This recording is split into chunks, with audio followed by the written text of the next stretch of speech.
Hello again, 8th grade. Hope you had a great time writing your journal entry about your favorite fictional world or favorite fictional story. So let's jump into what we're doing for today. So you can see that you have 4 things to do for today.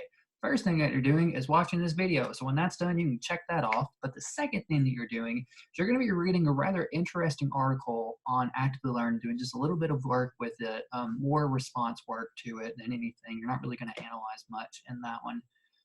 But the title of that is, do authors really put deeper meanings into their poems and stories, or do readers make it up?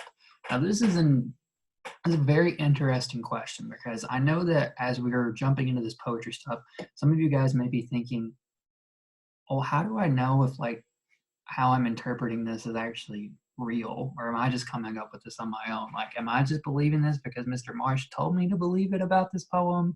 Like, is After Apple Picking really about a man who's really just dissatisfied in his own life because he didn't really know what the purpose of his life was, because he's just out there picking apples and he feels like he's in a walking dream, and his life doesn't really have any meaning to it because he's just picking apples? Like, is that really what that's about, just because Mr. Marsh told me? Yes, it is. That's exactly what it's about. It's between dreams and reality. And you don't know if he's awake or if he's asleep because he doesn't know the difference anymore because his life has no meaning.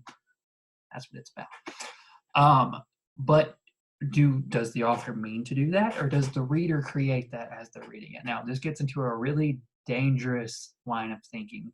And I'm not going to go into that right now, but you need to know that there's a lot of good stuff in this article. I don't agree with all of it, and you are free yourself to disagree with some of it as well, just because you can if you want to. I even give you that option at the end of that. So your final question is very response-based to that article, but it's got some good stuff in it before we jump into this other poetry stuff, because the poem that you'll be reading today, after you do that, is Robert Frost, Fire and Ice.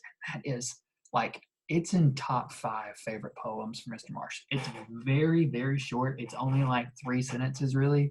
It may only be 2, depending on how it's punctuated. But anyway, it's a great poem, but it's very symbolic and it has a lot of deeper meaning into it. And that's why I want you to read that article and work with it beforehand. But Fire and Ice is a great little poem. I really enjoy it. I think it says a lot. And honestly, I don't know why we didn't read it when we were studying Lord of the Flies, because it would have been a great supplement to what we were doing there. So if you're reading through it and you don't quite understand it, Lord of the Flies or any of the dystopian stuff that we read for our science fiction unit would be good things to think about that might help you interpret that just a little bit deeper. If you want to include those things in your final question, that might be a good place to go to think on that. So after you do that, you're going to watch another video for today that basically is just me performing an explication. And an explication is just basically a explanation of a poem line by line. I'll be explicating the poem for you after you've done all the work for it. So don't watch that video until after you do everything, because I'll be able to tell if you did, just because of what you write, if you watch it before you actually do the work on the video or do the work on the poem. So you guys do that, and then I'll see you in the next video. And have fun reading that article and Robert Frost, Fire and Ice.